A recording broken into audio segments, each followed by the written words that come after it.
for you. So let me just start by thanking everyone. Thank you all for taking time out of your busy lives to be here and have this conversation. And I think we are all here together because we have many things in common. First and foremost, we love our country. Ooh. We love our country. You know, so Maria, perhaps not, but Perhaps not. But let me say this. So you mentioned, you know, my background. So I started my career as a prosecutor. And most of my career has been spent outside of Washington, D.C., not in Washington, D.C.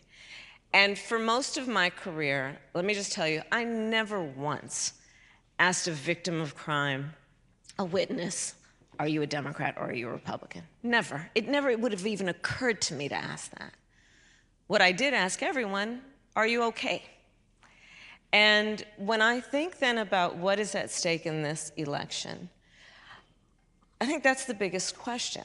And it is a moment where, born out of our love of our country, born out of, for me, having taken the oath of office to the Constitution of the United States at least 6 times, I believe what is at stake in this election is so fundamental for us as Americans. And it is about, do we take seriously the importance of a president who obeys the oath to be loyal to the Constitution of the United States? Do we prioritize a president of the United States who cares about rule of law, much less the spirit with which they approach this most powerful position? There's so much about this last era. When I talk about turn the page, that's what I'm referring to, like the last decade, that has been about some powerful forces suggesting that the measure of the strength of a leader is based on who you beat down, instead of what I think most of us believe, regardless of your party affiliation, that the real measure of the strength of a leader is based on who you lift up. And so, for that reason, I'm not surprised that Liz Cheney and I are on the same stage 15 days before the election. Okay. You know? Well, maybe you're not surprised, but I'm surprised. And I think a lot of people are surprised. So I want to know, are you surprised? Are you surprised that you're out here campaigning for a Democrat, campaigning for Kamala Harris against the party that you've been a part of your entire life? You know, what I would say, first of all, is we all know, everyone who watched January 6th knows, you know, what Donald Trump is willing to do. He lost the election. He tried to overturn it and seize power. And then he sat in his dining room and he watched the attack on television. He watched it. People pleaded with him to tell the mob to leave, and he wouldn't. And he watched law enforcement officers be brutally beaten. He watched it.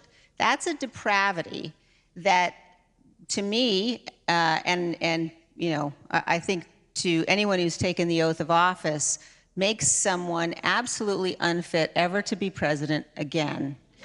Now,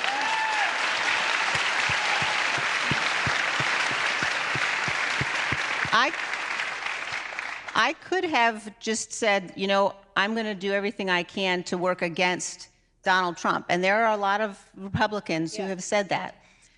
I have decided, and I am very proud and I'm honored to have made the decision to endorse Vice President Harris.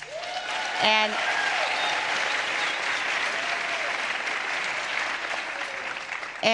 I have gotten to spend time with Vice President Harris. I have had the chance to talk with her about how important it is that we have 2 strong parties in our country, about the kind of president that I know she'll be. And I think all of us, it doesn't matter what party you're in, we all know this is a good and an honorable and a great nation. And we have to have leaders. You might say, I'm not going to agree on every issue, but we have to have leaders who take that seriously. We have to have leaders who are going to be sincere. And as a mother, I want my children to know that there is someone sitting in the Oval Office that they can look up to, someone who can be a role model. And I'm incredibly proud, and I know that Vice President Harris will be that. Great. And Maria, let me just add one thing also, because it bears repeating. I have seen a lot of Republicans go up to Liz Cheney and thank her. And they may not be doing it publicly. They may not be doing it publicly because I think she has shown, to your point, extraordinary courage, especially in this environment post-January 6th, where there's an undercurrent that is violent in terms of the language and the tenor. And for her to show the courage she has shown is extraordinary. But I've seen Republicans come up to her, and from my vantage point, she's actually not alone. And so I want to talk about that because there are a lot of people who are scared to vote for you, scared about the environment, scared to talk about politics. How scary was it for you personally to make this decision? What has been the personal cost for you to do so? It was not, it wasn't scary at all in terms of making this decision. Because when I look at the nature of the threat that Donald Trump poses, and look, Donald Trump is doing everything he can to try to get people to forget about what he did on January 6th. And when you think about that level of instability, the level of erratic decision-making, the misogyny, that's not someone that you can entrust with the power of the Oval Office. And so I think that we are facing a choice in this election. It's not about party. It's about right and wrong. And I certainly have many Republicans who will say to me, I can't be public. They do worry about a whole range of things, including violence, but they'll do the right thing. And I would just remind people, if you're at all concerned, you can vote your conscience and not ever have to say a word to anybody. And there will be millions of Republicans who do that on November 5th. Vote for Vice President Harris.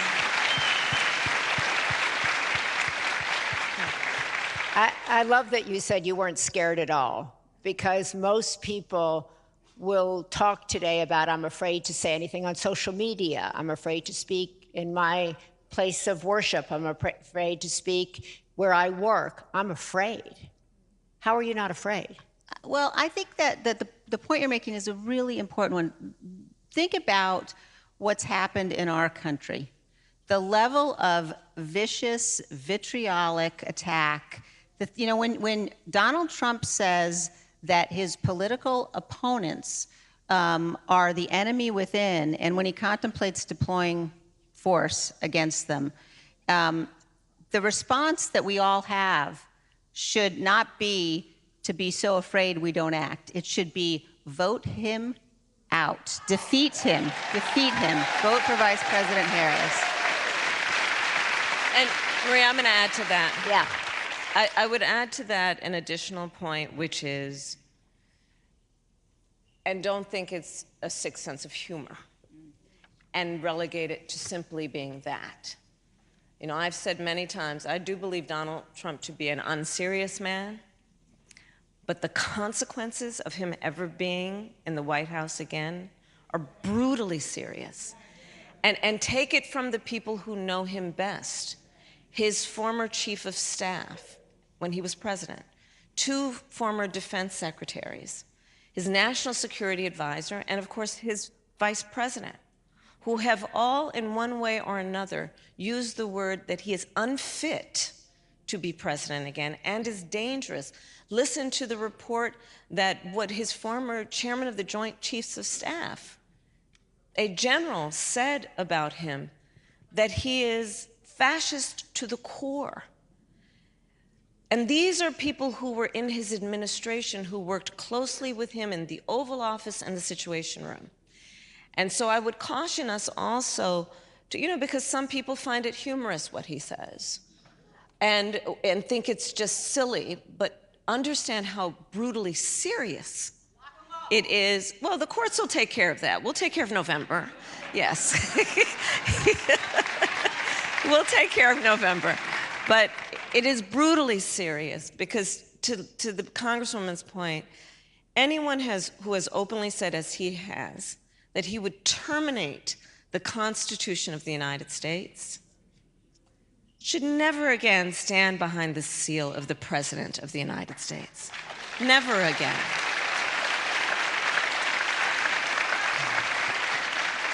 So, Madam Vice President, I wanted to ask you, several people that I talked to in preparation for this, when I asked them, they said, well, I want to vote for the Vice President, but I just don't feel like I know her. I don't know enough about her. I see the ads, but I don't have a feel for her. What are 3 things you can tell this audience about you that aren't in your ads, that people aren't telling people on the robocalls, that perhaps they just wouldn't know, that might give them a feeling for who you are as a woman? How much time do we have? We're at the kitchen table. I have lived a full life. I am a wife, I am a mother, I am a sister, I am a godmother, I love to cook. I started my career as a prosecutor. In large part, there are many reasons, but one very fundamental is when I was young, one of my best friends in high school, I learned, was being molested by her stepfather. And I told her when I learned she had to come live with us. I talked to my mother about it. Of course she has to come live with us, and she did. And I decided I wanted to take on a career and a life that was about protecting the most vulnerable. I served as Attorney General of California 2 terms. I was the top law enforcement officer of the biggest state in the country. And doing that work, it included prosecuting transnational criminal organizations for the trafficking of guns, drugs, and human beings. I did the work of taking on the big banks during the foreclosure crisis and delivered $20 billion for homeowners who had been targeted with predatory lending practices. I took on the big pharmaceutical companies on behalf of consumers. As Vice President of the United States, my priorities have been many, including, to your point, the work that you and I have done over the years, focusing on women's health. One of my priorities has been maternal mortality. But I have only had one client in my career, the people. And my belief is that there is great nobility in public service if one understands that they hold the office in the public trust. It is not about personal power. It is about what you can do that lifts up the condition of people. And there is so much about how I think about my responsibility, and I'm here to ask for your vote, is that I intend to be a president for all Americans, understanding that the vast majority of us have so much more in common than what separates us. And this era that was kind of initiated by Donald Trump has not only been exhausting, it has been harmful to us as a nation.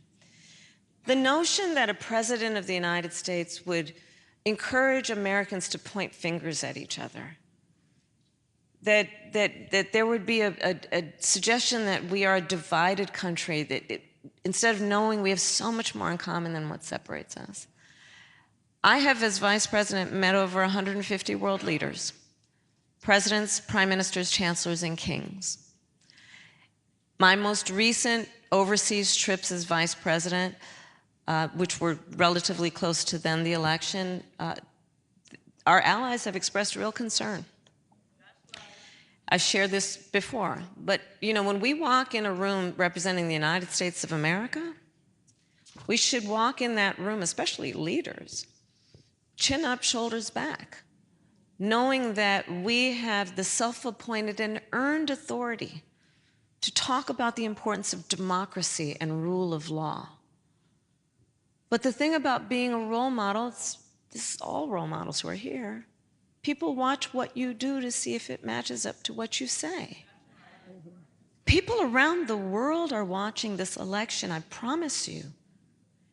And my one fear I have is I hope and I pray that we, the American people, understand not only what is at stake for us in this election, but how much we mean to the rest of the world. There is so much at stake in this election. Liz Cheney, tell us real quick, I want to get to our first question, but you've been traveling with the Vice President, you've been working with her, you've been spending human time with her. Tell the audience what you see that perhaps, the camera doesn't get, or the ad doesn't get, or the ads don't get, so that they can get a sense of her that you have. Well, I think that what I can tell you is that what the Vice President is saying about wanting to be a president for all Americans, caring deeply about this country, those are things that come across very, very clearly and very directly. And look, I'm a conservative. The very first campaign I ever volunteered in was for President Gerald Ford in 1976. And ever since then, I have been voting for Republicans. I've never voted for a Democrat. And, Wow. and so the fact that I believe so strongly that in this election, we need to elect the person who is the responsible adult. And we need...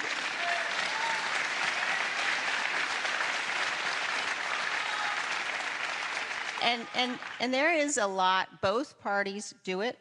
There is a lot of vilification that goes on. Yeah. And I think it's really important for people to think very carefully about the power that we're going to invest in the President of the United States and what it would mean to give that power to Donald Trump. Don't take my word for who he is. Listen to him every day. Look at what he did. Remember that the people, as the Vice President said, who are opposing him are the people who know him best, the people who worked most closely with him. And so I would just say I know that the Vice President has had the range of experience, as Vice President, as Senator, as Attorney General of California. She is supremely qualified to be President of the United States. I think sometimes there are some men who suggest that she's not, but if you look at her qualifications, there's no question. And that she's somebody that I know I can count on who will put the good of this country first. There's just no question. Okay. I want to go over here to Cecilia Borland. Can you stand up? You have a question. Cecilia grew up in Birmingham, Michigan, which was a Republican stronghold as she grew up. She now lives with her husband. They're raising 2 children in Berkeley, Michigan, and she's here with a question for the Vice President. Thank you both for coming to Michigan today for this important event. I'd like to start by saying personally, thank you, Representative Cheney, to you and your father for exemplifying putting country over party.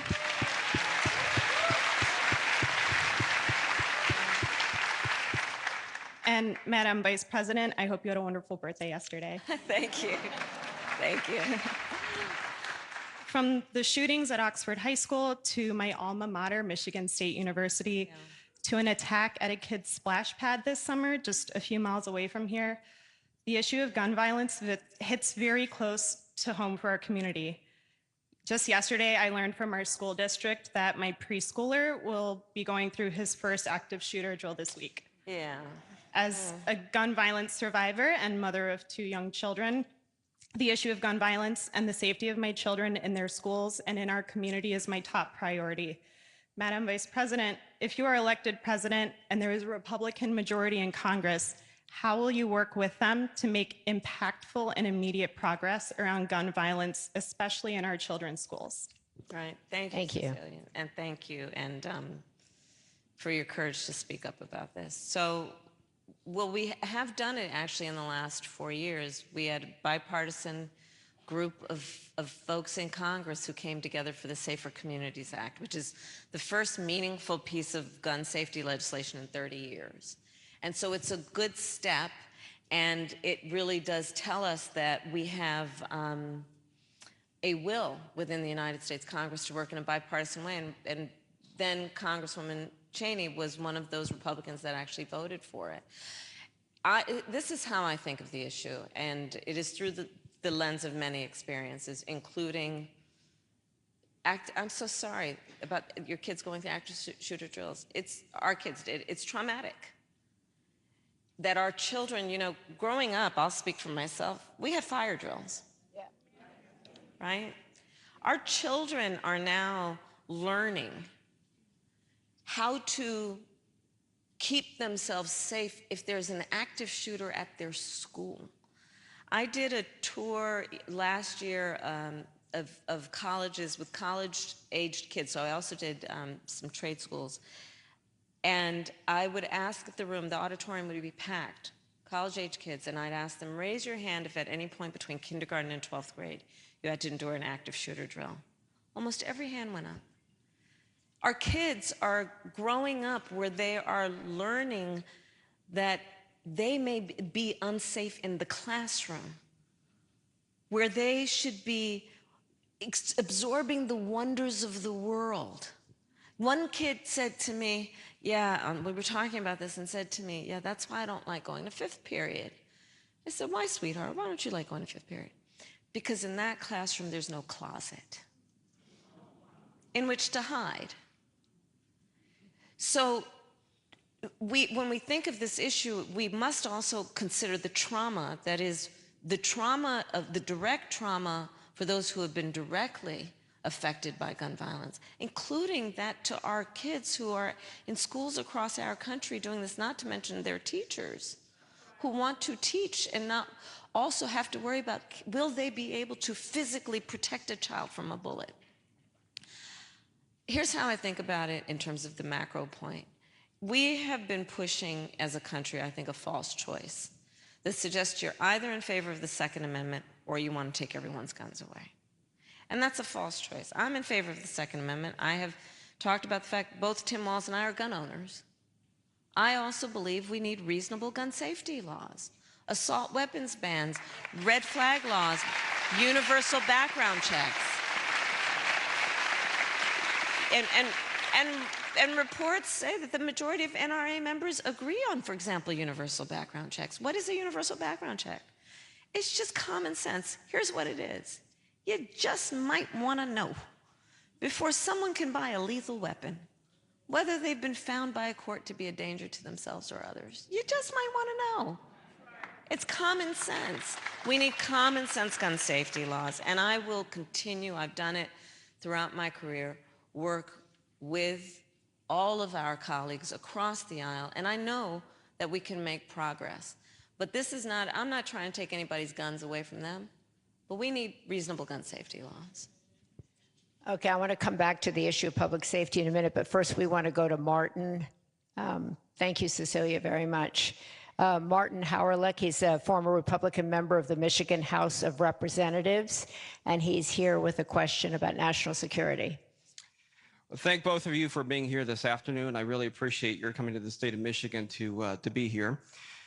I would like to ask, what can the U.S. do politically, economically, or militarily to deter Russia from continuing its war on the independent nation of Ukraine while simultaneously strengthening our own U.S. security interests? Thank you, Martin. Go ahead. So I was actually in Munich at the Munich Security Conference delivering a speech when I first met with President Zelensky of Ukraine, and it was just days before Russia invaded.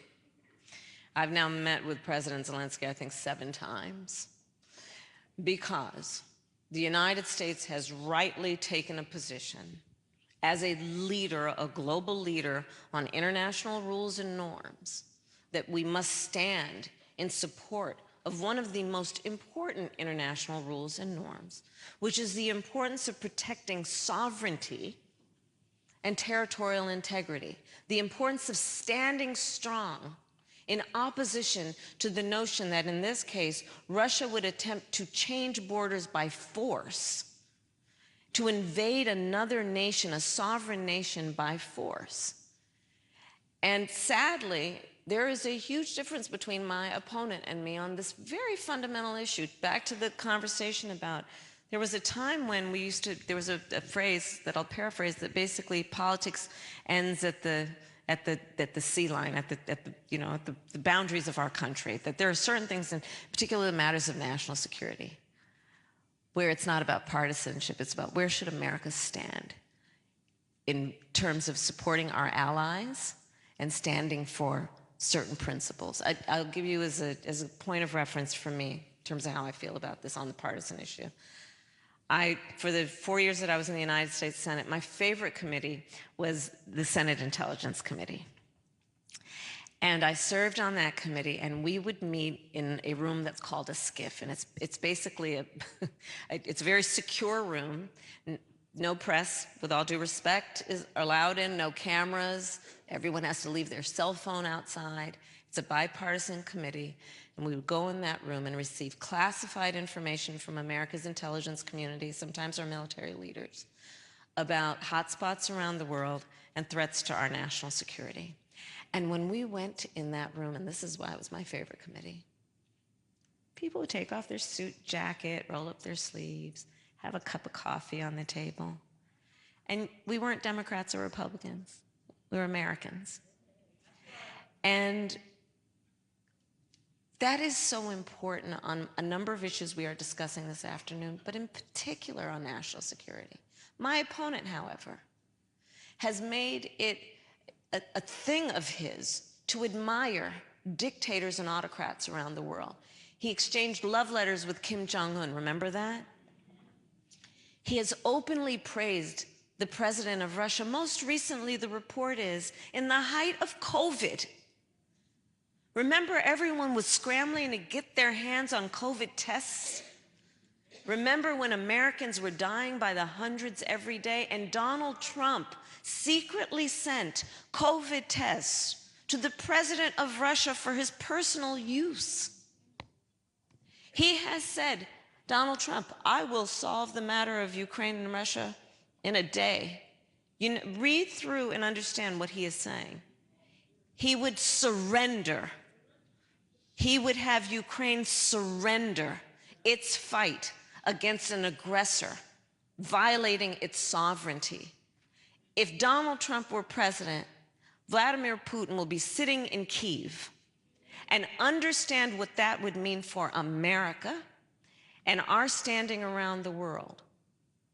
But thankfully, there has been bipartisan support, and to your point of where you stand on this very fundamental issue. But this is a very vivid example of what is at stake in this election, because Donald Trump has been very clear.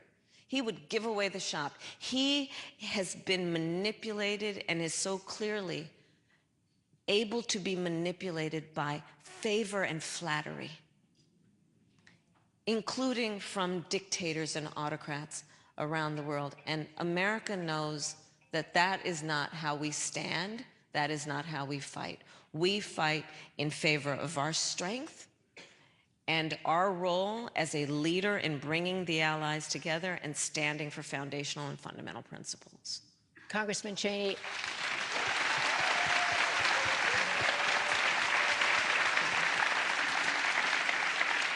I know kind of the issue of national security is one of the big reasons you're here and supporting the Vice President. Can you expand on that answer and add your thoughts to it? Yeah, you know, I think that if you look at where the Republican Party is today, there's been a really dangerous embrace of isolationism, a dangerous embrace of tyrants. The president, you know, even just today, he heaps praise on the world's most evil people while he attacks, you know, with venom his political opponents here at home. And, you know, the reality is that since the end of World War II, America has led, and we've led, and that has been necessary to defend our freedom. And we can't do it by ourselves, though. We need our allies. And when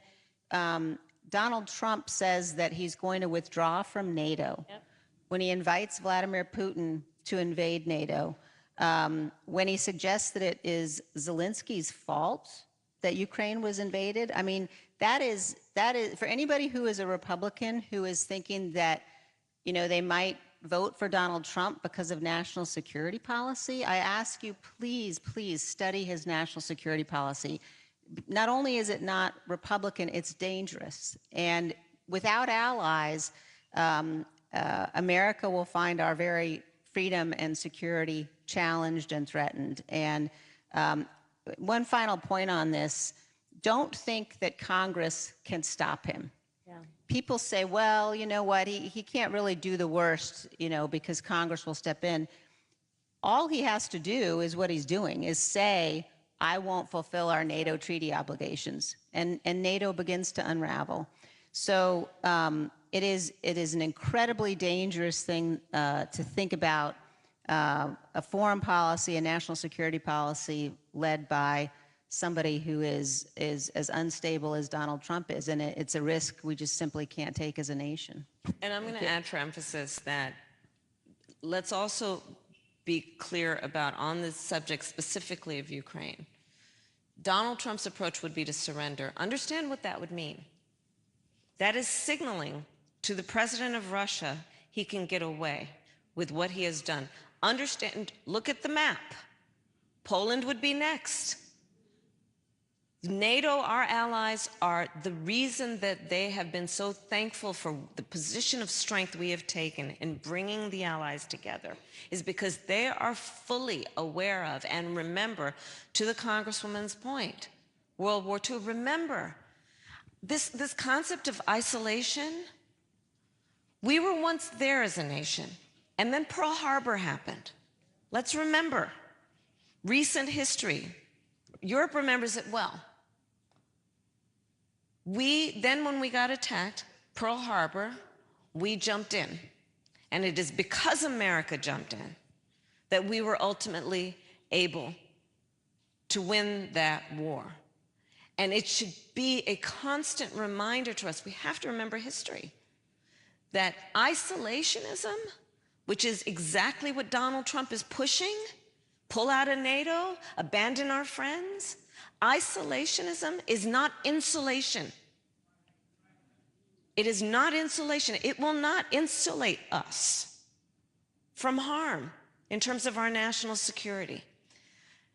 So I say that to emphasize a point that the Congresswoman made, and the other point I'd make is also check out where he's been on how he thinks about America's military and service members.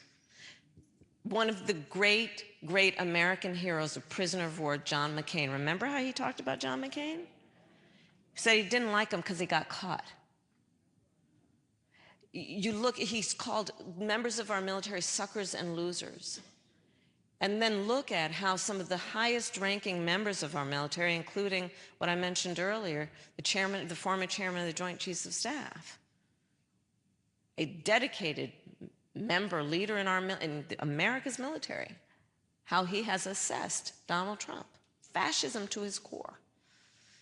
So there are your talking points for the kitchen table.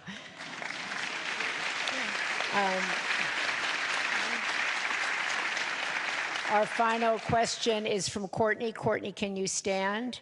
Courtney Cabrera Agruza is a wife, a mom, an attorney, and she's a proud Chaldean, and she is here with a question. Courtney. Thank you so much. Good evening, Madam Vice President Harris and Representative Cheney. My name is Courtney Cabrera Agruza, and I am a first-generation Chaldean American. Chaldeans are indigenous Iraqis who are Catholic, and we are predominantly in the Metro Detroit area. Chaldeans are a very close-knit community, but the recent political climate has really begun to divide us. Mm. While I know that you have discussed several bipartisan proposals over the course of your campaign, what would you say to people like myself who are part of these traditionally conservative communities who want to move forward but are feeling the pressures of the political divide? Thank you. And I've actually met with members and leaders in the Chaldean community, and thank you for being here. You know, I think that there is something at stake that is about core values as well as what is at stake in terms of the risk and the danger. And I would offer you an example of what I think would be an important issue that would affect the Chaldean community and all Americans. For example, the issue of how we think about healthcare in America. So I know enough about the culture and to know that it is reflective of who we are as Americans in general. We respect our elders. We take care of them. So I will share with you a specific proposal that is an extension of how I think about things. I actually, personal story, I took care of my mother when she was sick. And for anyone taking care of or who has taken care of an elder relative, you know what that is. It's about trying to cook something they feel like eating. It is trying to find clothes that don't irritate their skin or help them put on a sweater. It's about trying to figure out something you can say that will bring a smile to their face or make them laugh. It's about dignity. And we now have, in particular in our country, a lot of people doing that and also raising young kids. We call them the sandwich generation, right in the middle. It's a lot. And the way the system currently works, well, God willing, you may have enough resources, you can hire somebody to come in and help. If not, you may have to spend down all of your savings to be able to qualify for Medicaid. Or you may have to quit your job to be able to do what you need to do to take care of your children and take care of your older relative.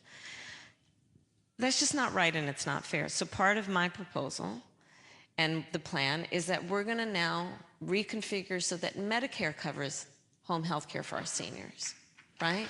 It's about dignity.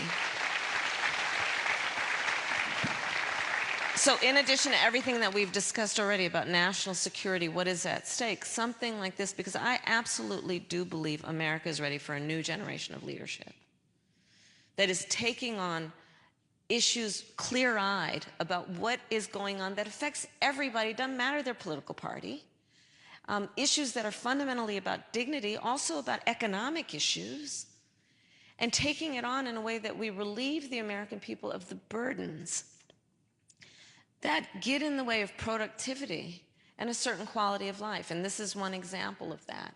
I believe we need to have an economy that I call an opportunity economy, where everyone has the opportunity to thrive, not just get by, but get ahead.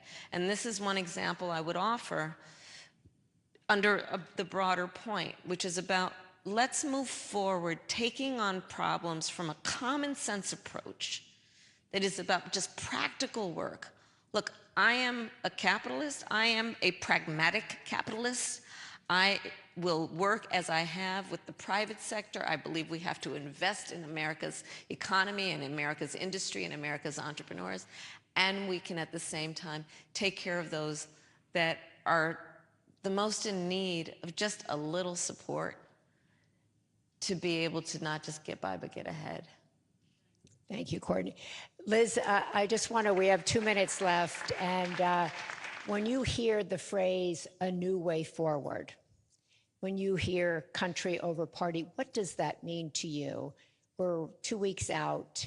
What does a new way forward mean for families like everybody here, for your children, my children, everybody's children, young men? Yeah, what is it like? I think that we're at a moment now where, when you think about America and the beacon of hope that we have been for so many years, for so many communities, also how tremendously enriched we have been by communities, immigrants who want to come here and build a life, all of that depends upon fundamentally defending the rule of law, fundamentally defending our Constitution. That's what makes all of our opportunity and our freedom possible. And at the same time that we're that beacon for the world, it's also because we're a good nation. Yeah. And because, when you look at who our leader is going to be, what Donald Trump represents is in many ways just cruel, and not the kind of dignity and the kind of person that we all want to be able to look up to. But what I would say is that if people are uncertain, if people are thinking, well, I'm a conservative, I don't know that I can support Vice President Harris, I would say, I don't know if anybody's more conservative than I am. and I understand the most conservative value there is to defend the Constitution. And if we don't come together to do that, then and so just to finish that, I would say, to me, a new way forward is this. It's what you're seeing up here. It's having a president who will listen, having a president who will say, I'm not, necessarily sure I agree with you on this issue or that issue, but let's talk about it. Why do you want, that policy? Why do you believe that? Someone who is willing to honor and respect all perspectives and points of views. And there's only one candidate in this race who does that, and that's Vice President Harris.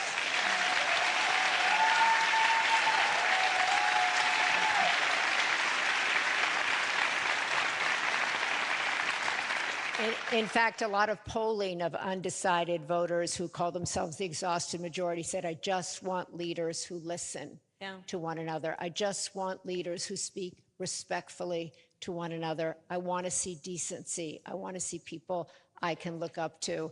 And unfortunately, that's considered a new way forward, as Representative Cheney. Let's do that. Let's do that. Yeah, let's do that. Let's make that a way forward. The final word, Madam Vice President, everybody I talk to says, I have to turn off the news. I can't read anything. I'm meditating. I'm doing yoga. I'm so anxious. I just don't even know. I'm eating gummies, all kinds of things, What are you doing? What are you doing? Not eating gummies.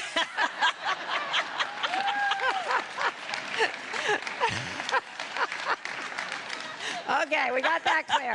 But how do you, how do you handle this, the anxiety, the stress, the turmoil? Everybody's freaked out. I talked to the gentleman up there, he's like, I'm so scared. A woman's like, I'm so anxious. I can't sleep. Do you sleep? I wake up in the middle of the night usually these days, so to be honest with you, but I work out every morning.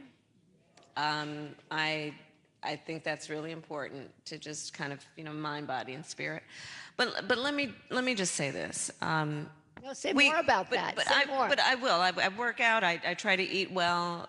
I love my family, and I make sure that I talk to the kids and my husband every day.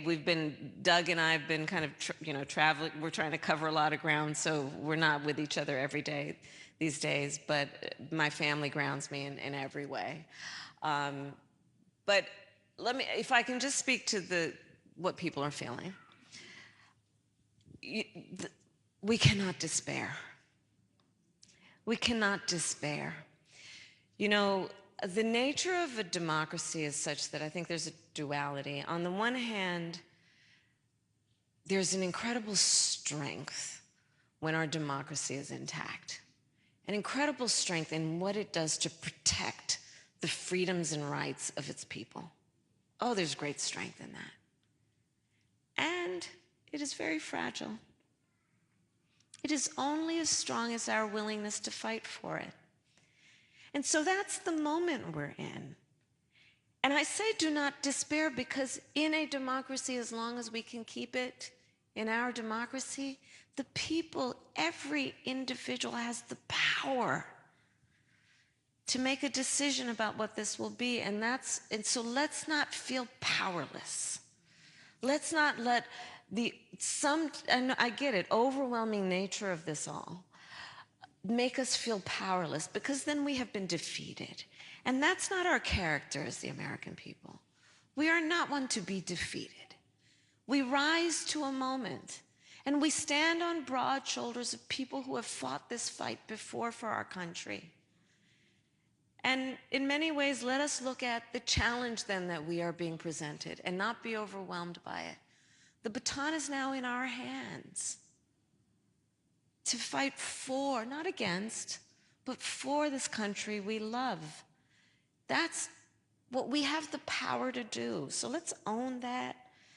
Dare I say, be joyful in what we will do in the process of owning that, which is knowing that we can and will build community and coalitions and remind people that we're all in this together. Let's not let the overwhelming nature of this strip us of our strength. That's how I feel about this. That's how I feel about this.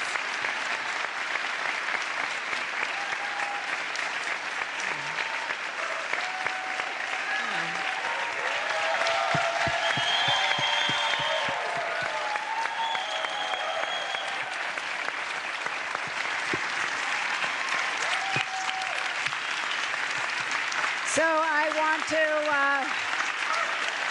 I want to thank everybody here.